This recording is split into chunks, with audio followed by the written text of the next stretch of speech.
Salut à toutes et à tous, c'est Jérémy de la SketchUp Academy. Aujourd'hui, je vais répondre à une question qu'on m'a posée sur YouTube. Donc, c'est une question qui nous vient de suspense de Franck Richard. Franck, si tu nous regardes, voilà, cette vidéo t'est totalement dédiée. Bon, bien sûr, tout le monde peut regarder, tout le monde peut partager, hein, j'entends. Voilà, tu as posé une question, donc salut l'ami, merci pour cette vidéo très instructive. Une question si tu peux répondre, car j'ai bidouillé partout où je n'arrive pas. Il doit y avoir des outils qui, on va aller voir un peu plus loin, tac. D'ailleurs, des outils qui m'échappent encore, car ça ne fait que 2 mois que je me suis mis à SketchUp. C'est vrai que 2 mois, voilà, c'est un peu light. Après, ça dépend. Si tu as travaillé 35 heures par jour ou 70 heures par jour, par semaine, pardon, sur le jour, ça va être un peu compliqué. Je crois qu'il n'y a que les chats qui savent faire ça, dormir 35 heures par jour. Bref. Euh, Tu m'as posé la question, je voudrais faire un composant évier, mais je cale aux arrondis au fond du bac et au cadenet de la partie égouttoir. Y a-t-il moyen d'avoir un petit tuto là-dessus? Eh bien écoute, voilà, je réponds à ta question. Euh, D'ailleurs, j'ai répondu à ta question, je te fais un tuto. Nous sommes samedi, donc le samedi matin, je fais un tuto. Et aujourd'hui, le tuto, c'est faire un évier. On va essayer de faire un évier sans utiliser d'extension SketchUp. On va juste vraiment utiliser les outils SketchUp natifs de la version Pro. Donc, par exemple, le solide, toutes ces petites choses-là, l'outil Suivez-moi. On va essayer de faire ce qu'on peut. Et évidemment, comme faire un évier, bon, bah, c'était pas drôle, je me suis dit, on va prendre un évier un peu compliqué à faire, histoire de vraiment se retrouver au pied du mur. Je le fais en live, je ne l'ai pas encore construit, je l'ai un peu imaginé, réfléchi, etc. Je vais vous montrer très rapidement, mais je ne l'ai pas encore travaillé. Donc globalement, je vais peut-être devant vous me merder complètement. Mais au moins, c'est du direct, enfin du live. C'est parti, on y va. Alors, voilà l'évier. En haut à droite, j'ai mis l'image, donc certains me poseront la question de savoir comment j'ai fait pour mettre l'image. Ah ah, petit curieux. Je ne vais pas aller plus loin dans les informations. Donc cet évier, il y a quelques indices sur l'écran qui vous permettront de comprendre par vous-même. Si jamais vous ne comprenez pas, n'oubliez pas que je suis aussi formateur et je peux vous accompagner dans votre travail. Voilà, l'évier, j'ai trouvé ça sympa. C'est un évier qui est pas banal. Alors, il n'y a pas toutes les informations, mais il y en a quelques-unes. J'ai trouvé un plan, j'ai trouvé une coupe et j'ai trouvé l'évier à faire.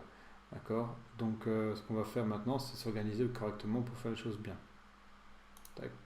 On va se ranger un petit peu tout ça. On va ouvrir la structure comme on fait d'habitude. Voilà. Donc, on va sans doute utiliser les outils solides pour faire ça et on va utiliser sans doute l'outil Suivez-moi. Je ne pense pas utiliser grand-chose de plus que ça. Ici, donc, j'ai pris un plan. Si on veut vraiment faire les choses bien, on va vraiment dessiner la forme complète du truc. On va pas forcément s'emmerder à tout faire, hein, c'est juste pour se donner des petites idées d'une forme qui peut aller correctement. Peut-être que nous, on va taper droit plutôt que de taper en pente pour se faciliter la vie. Donc à voir, ce sont plein de petites choses comme ça qui peuvent nous faire gagner du temps ou pas. Donc voilà, bon, on fait le levier, c'est parti.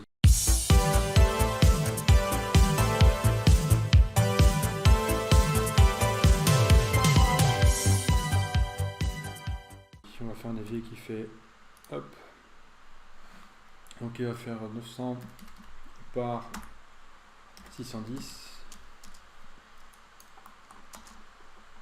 qui fait 340 de haut. Donc je suis en millimètres, hein, t'as dû t'en rendre compte, Franck. Tac, je me vais ici. Voilà. Excusez-moi. Ok. Alors, 610 par 900. Ensuite, qu'est-ce qu'on va faire? On va diviser ça en deux parties, j'imagine, à peu près, pour se faciliter la vie. Tac. Donc là, je prends simplement une arête sur le côté, je prends l'outil déplacé, je copie cette arête.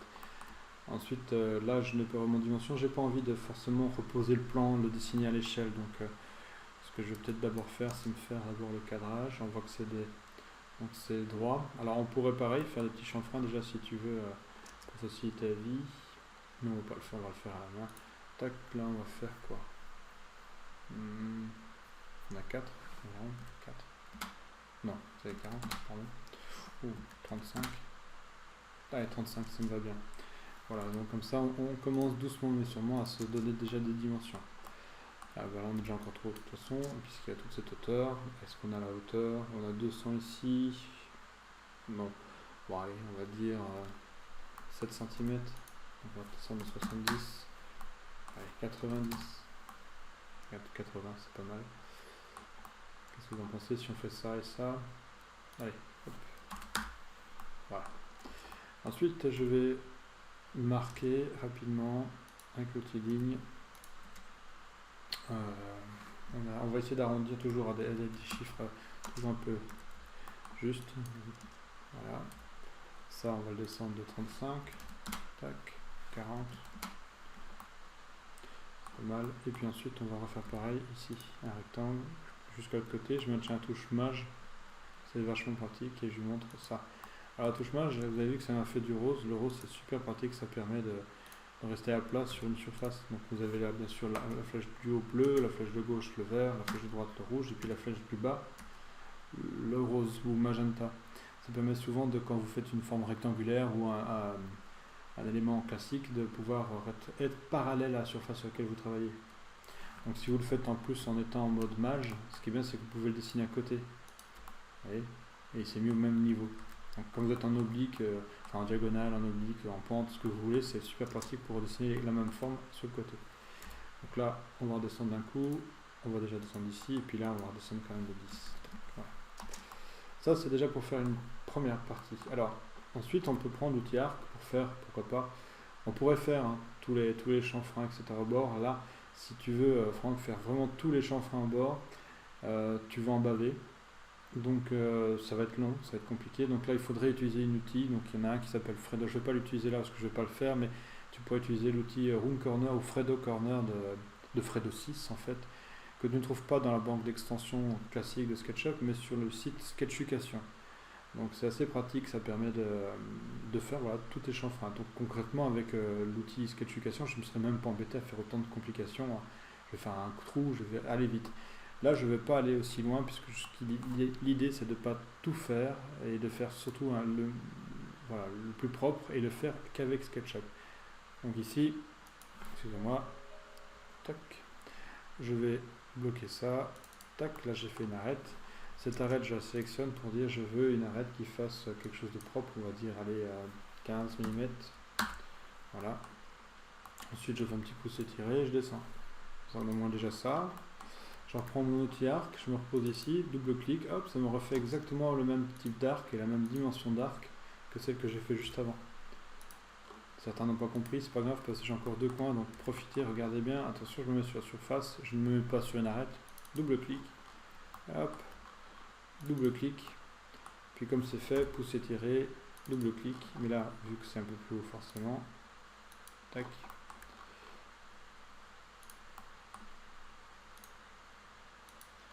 Donc déjà un bout d'évier.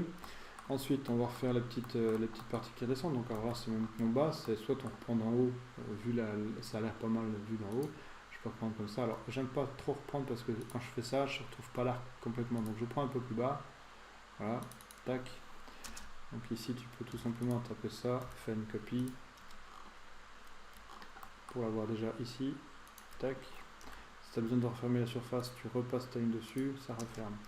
Pouce étiré. Là, ça fait un trou, forcément, on fait qu'un pouce étiré. Donc, si vous voulez rendre ça solide, enfin pas solide, mais si vous voulez faire quelque chose de complexe, vous appuyez sur CTRL sur PC, commande sur Mac, je crois, ou Alt, ou option sur Mac. Hop, ça fait une copie, et je pose. Bien sûr, j'ai ça pour le moment, c'est pas grave, je prends la gomme et j'efface. Ici, je maintiens touche CTRL pour adoucir, et de l'autre côté, j'efface à nouveau. Coup de transparence pour enlever l'arête à l'intérieur. Hop, même combat. Pouce étiré avec la touche CTRL, tac, E et CTRL enfoncé pour adoucir. Le E c'est la gomme, D'ailleurs, je peux déjà faire ça ici aussi, pourquoi pas. J'efface ça, je me mets en transparence, j'efface ça.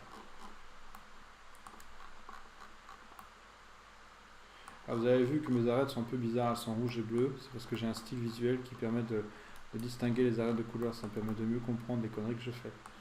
Voilà. Et donc ici, on va faire à peu près la même chose. Donc on avait mis la même hauteur, 50. Alors là, je crois que j'ai même pas du tout vérifié la hauteur que j'ai mise. 36 et demi, voilà. Typiquement, les choses à ne pas faire. Bon, pas grave, on va le faire à l'œil. Hop.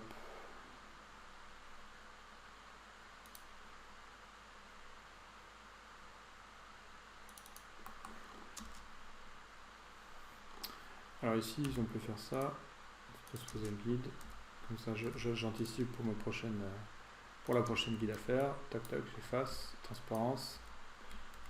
On va de l'autre côté, on est où là? On y va. Et ça, je peux déjà aussi enlever. Hop. Et je vais de l'autre côté, je reprends l'outil arc qui part d'ici, magenta, pousser tirer, contrôle, double clic, gomme ou effacer, contrôle, j'efface, de l'autre côté je ne l'ai pas fait, voilà. Contrôle, et je pourrais même effacer ce petit bout de ligne là, voilà. À la limite, si vous voulez faire contrôle sur le côté, vous pouvez aussi. Hein.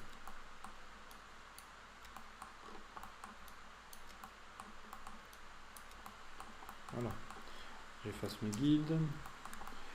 Donc j'ai déjà un bout de volume. Alors, la partie la plus difficile, maintenant, ça va être la partie cannelure qui est à l'intérieur. Alors, on va faire ça. On va faire ça. Et ici, on va devoir réfléchir à notre méthode pour le réaliser proprement. Alors, moi, je vais rester Franck, si tu m'entends, je vais rester sur un évier droit. Tu vois, ici, il n'est pas tout à fait droit, il est un petit peu en oblique.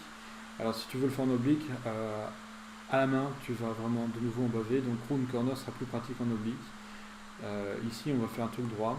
Donc, pour le faire droit, on va déjà anticiper un peu le travail, on va faire nos angles ici. Donc je vais faire un angle là qui va faire tac. Je sélectionne et je vais donner une valeur logique, on va dire, allez 50. Outil arc à nouveau, double clic et double clic. Hop. On a 317. On va pousser, hop, 317. Ah, on est allé un peu trop bas, c'est parce que j'ai dû faire un petit peu plus long sur ça, donc là on est combien? On reste. Ah oui, rien à voir. Ah oui, mais 317 depuis le haut. Bon, alors on va faire ça à l'œil. 240 ici. On va remonter de 20. Donc 220. Tac. Celle-ci, je vais la pousser jusqu'en haut. Ça, je peux pousser jusqu'ici. Et s'il faut vraiment, on peut faire contrôle et pousser jusqu'en haut. D'accord. Si on a besoin de faire l'arrondi, justement, je vais te montrer ça après. Ça va se faire avec le super, avec le solide. Donc ça j'enlève, ça on garde comme ça. Ça on peut enlever, ça aussi, ça on peut gommer, ça on gomme. Et je peux même mettre transparence parce que je n'ai pas besoin de ça, plus besoin de ça. Et ça non plus. Voilà. Alors, on va faire ça. Ensuite, si tu veux effacer cette partie, on va prendre cette face, on va faire copie. Alors, soit tu fais pousser tirer et tu fais contrôle dans l'autre sens. C'est une possibilité, c'est la version très manuelle. Tu fais triple clic, clic droit, et tu dis intersection des faces avec la sélection, et elles vont créer des courbes un peu différentes partout, et après tu regommes ce qui est inutile. Ça peut être surprenant au début, mais ça marche très bien. Enfin, souvent ça marche très bien. Sauf dans ce cas-ci. Ça décide pas. Ah oui, parce que là il va falloir que je le fasse un peu manuellement. Alors, il l'a fait? Ah non, il l'a fait. Hop. Inverser. Ça je gomme. Ça je gomme. Ça je radoucis. Ça, normalement ça n'a plus lieu d'être. Ça j'enlève. Ici, normalement on peut enlever aussi. Voilà. Et ça on adoucit. Et là aussi. Voilà, tu vois la technique. Donc ça c'est une méthode très rapide et efficace pour ce genre de petites choses, c'est propre. Si ça suffit pas, ben, j'aurais repris le bout de surface qui restait, je l'aurais copié à côté, j'aurais fait un groupe du premier, un groupe du deuxième et j'aurais fait le fameux solide. Mais les solides, je vais encore en faire d'autres, donc tu as largement le temps de voir venir. Ici, on aurait pu mettre en ponte, mais je conseille vraiment pas de se prendre la tête avec ça. C'est forcément un petit peu plus compliqué, sinon vous pouvez prendre l'outil échelle, attraper ici, et tirer, mais tu vois ça peut faire des choses qui sont pas forcément logiques, tu vois, ça va plier un peu ma courbure, je me méfie. Donc je peux faire ça ici, tu vois, comme ça, mais je trouve pas ça je trouve que c'est pas forcément toujours une bonne idée. Tu peux arriver à des choses, hein, ça peut, mais c'est pas toujours efficace. Donc nous on reste droit. Alors Maintenant, ce qu'il faut faire, c'est faire la courbe du bas. Alors, la courbe du bas, bah, tu prends l'outil rectangle sur l'axe, dans mon cas vert, je fais un plan de travail, et de là, je vais me faire mon petit arc de cercle. Tac. Je la sélectionne, parce que je laisse tout peut-être un peu petit, donc on va mettre 30 mm.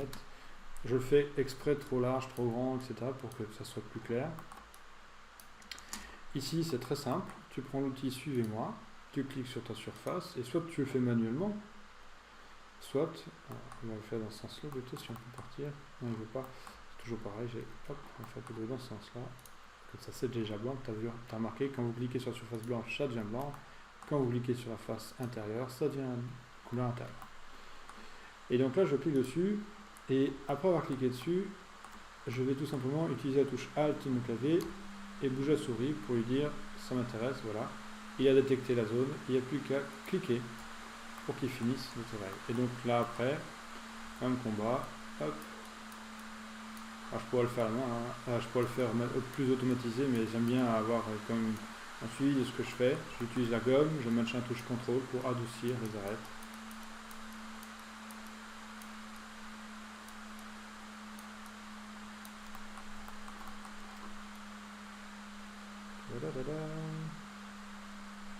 Je rappelle également que donc, pour ceux que ça intéresse, je fais donc, des formations à distance en individuel avec une application rapide et efficace qui me permet de prendre le contrôle de votre ordinateur suivant bien sûr avec votre autorisation et de vous voir travailler, de vous permettre de vous corriger si vous avez besoin.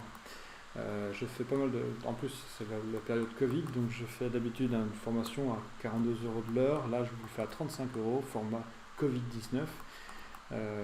Ça marche bien, j'ai plusieurs personnes qui travaillent avec moi, des archis, des décorateurs, des artisans, etc.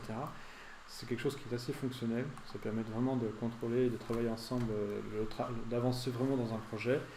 Je vous accompagne, donc vous prenez un certain nombre d'heures et c'est vraiment très personnalisé, voilà, voilà, vous avez un formateur pour vous en temps réel, donc c'est assez pratique. Et si vous avez besoin d'un peu plus, vous avez aussi donc, les lives que j'ai mis en place. Je vous enverrai le lien à la fin de cette vidéo qui vous permet tout simplement de suivre sur 2 heures. Pareil, 35 € pour les 2 heures. Là, vous êtes une quinzaine de personnes. Vous suivez un cours magistral comme je suis en train de le faire là. Sur des fonctions plus avancées, vous avez la possibilité de poser des questions en temps réel, etc. Et j'y réponds. Voilà. Je vous mets tout ça à la fin de la vidéo. Donc ici, ben voilà, on a globalement on a fait notre travail, c'est plutôt pas mal, on s'est bien démerdé. Je vais pas m'amuser à faire voilà, j'aurais pu, hein, comme je te disais, faire les arrondis de toutes les pièces. Là, c'est déjà pas mal dans un premier temps. Par contre, voilà, je vais répondre à ton sujet, la cannelure, et puis je vais aussi faire, j'en profiter pour faire donc l'évier, la bonde. Alors la bonde, en fait, je m'emmerde jamais. Généralement, je fais on va quand même faire un tout petit peu de travail propre, hein, 60, tac, 60, je prends un cercle et je vais donner, on va lui donner 32 rayons, tac. Alors généralement je fais un truc, je m'emmerde même pas, la bonde je la mets avec, je vais juste faire une bonde plus arrondie, donc plus de côté, 42 côtés par exemple, j'adore le chiffre 42, c'est souvent la réponse à la grande question de la vie, vous savez. Affichage géométrie cachée, je pousse un petit peu, donc soit tu pousses jusqu'en bas mais c'est petit, je pousse un peu parce que je garde toujours la bonde accrochée à mon truc pour me faciliter la vie. Là je vais faire, on est combien? On a 10, tac, je vais faire un petit décalé vers l'intérieur, pas grand chose, de 5, je vais faire un petit poussé vers le haut, ici, puis d'ici je vais recopier encore une fois pour monter un tout petit peu, genre 5 mm, et puis encore une fois de, hop, allez, non, ça va faire beaucoup, 3 mm. Tac. Et en fait, ce que je fais, c'est que la surface du haut, je prends l'outil. Non, c'est pas celle-là que je raconte moi comme connerie, c'est celle-ci. Je prends celle-ci, je prends l'outil échelle, je tiens un peu dessus, tu vois. Hop, comme ça, tu as un bout de bombe qui va bien. Et celui-ci, suivant ce que tu as besoin de faire, bah, tu peux l'affiner ou au contraire l'agrandir. Ça te permet d'avoir un bout de bombe qui va bien. Tu sélectionnes les deux et tu peux, avec l'outil déplacer, l'axe bleu, hop, déplacer vers le haut pour fermer ou ouvrir ta bonde. Boum, boum, boum. Voilà. Ça, c'est pour une bonde classique Après, on peut faire version heavy, mais à ce moment-là, il n'y a pas vraiment besoin de se prendre trop la tête.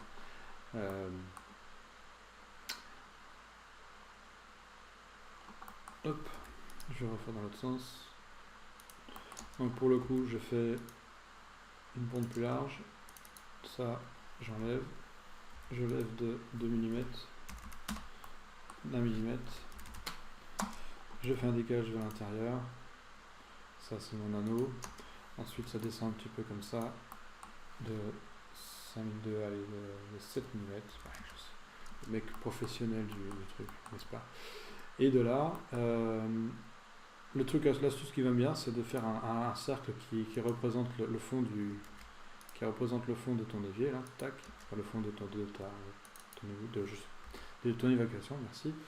Et j'appuie sur la flèche du haut tout en descendant l'objet. Donc je ne vais pas jusqu'en bas, puisque sinon je vais me manger la surface, mais en faisant ça, tu as un peu arrondi ton objet, tu vas te suivre, les arêtes ont suivi. D'où l'importance, bien sûr, d'avoir un certain nombre de segments.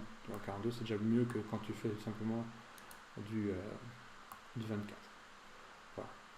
Et après, si tu veux vraiment encore pousser le vis plus loin, on va le refaire, non, si on va le faire maintenant. On peut, affichage, géométrie cachée, tu vois, tu peux t'emmerder à faire un mini décalé, genre ici, de 1 000, non, c'est pas 1 000, c'est 0,1 000, tac, non, 0,5 000, non, je fais n'importe quoi, voilà.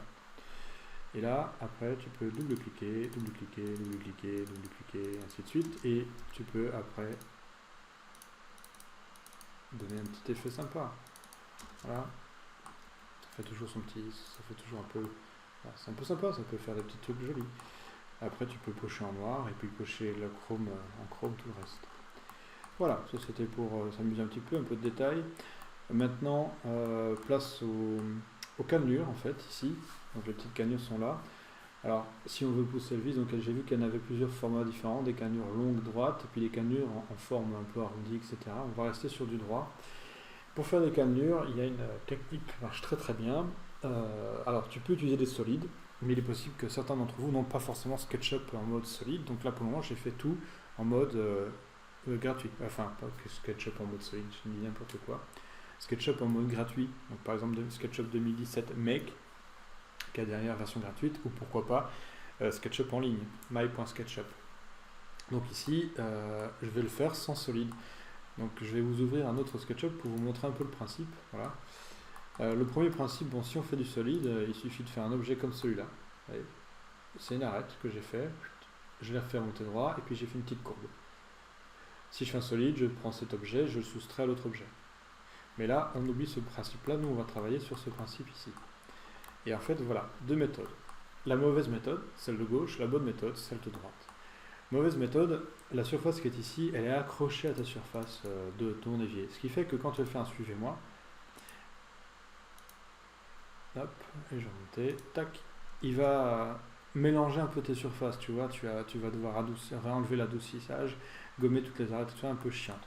Alors que si tu fais l'objet depuis son extérieur, il ne comprend pas forcément que tu rentres en interaction.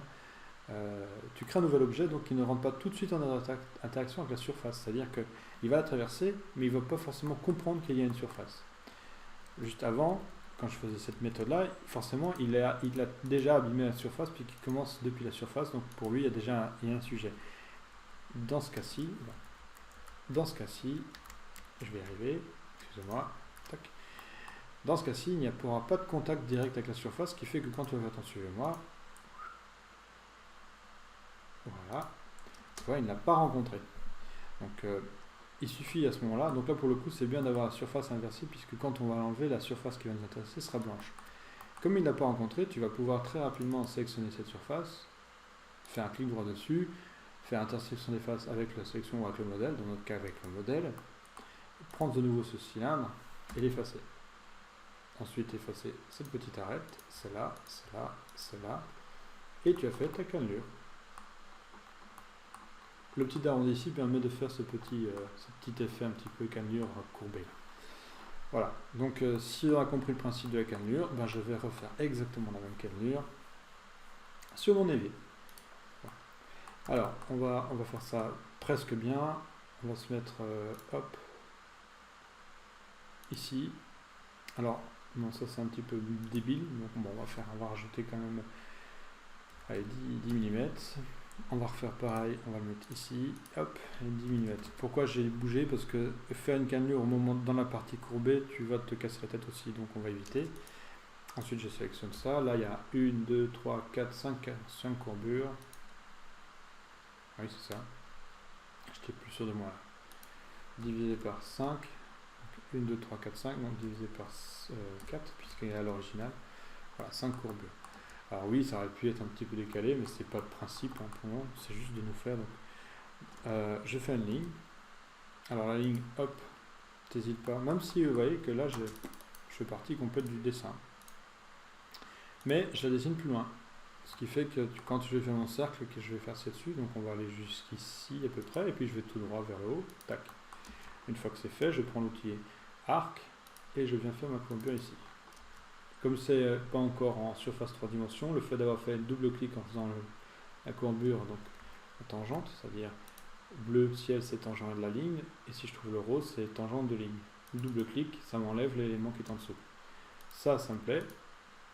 Éventuellement, provisoirement, je pourrais... Non, même pas, je vais le faire que sur une seule. Je vais copier ça. Je vais donner donc un rayon de courbure. On va se mettre... hop, voilà. On va lui donner 5 de rayon. Voilà, ça nous fait des petits trucs, des petits cannelures de 1 cm, ce qui est quand même pas mal. Et on va tout simplement maintenant s'étirer notre objet. Voilà, jusqu'au bout. Alors attention de ne pas éternuer quand tu fais ça, sinon tu vas te partir dans l'autre sens. Voilà, on le sélectionne, clic droit, intersection des faces avec le modèle, et après j'ai plus qu'à enlever ce qu'on a vu. Hein. Tac, tac, tac.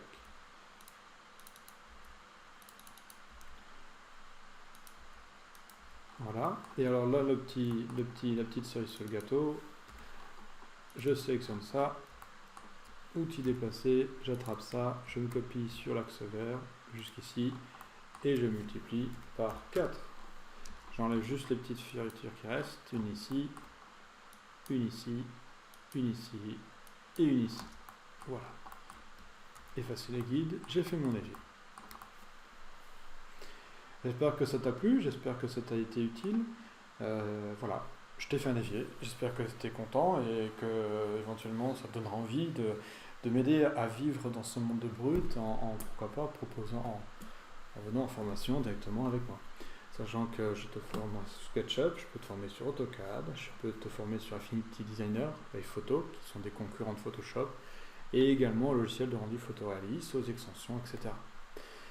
Voilà, sur ce, je te souhaite bon amusement, prends le temps d'étudier la vidéo, de la revoir encore et encore et encore, et je te dis à bientôt.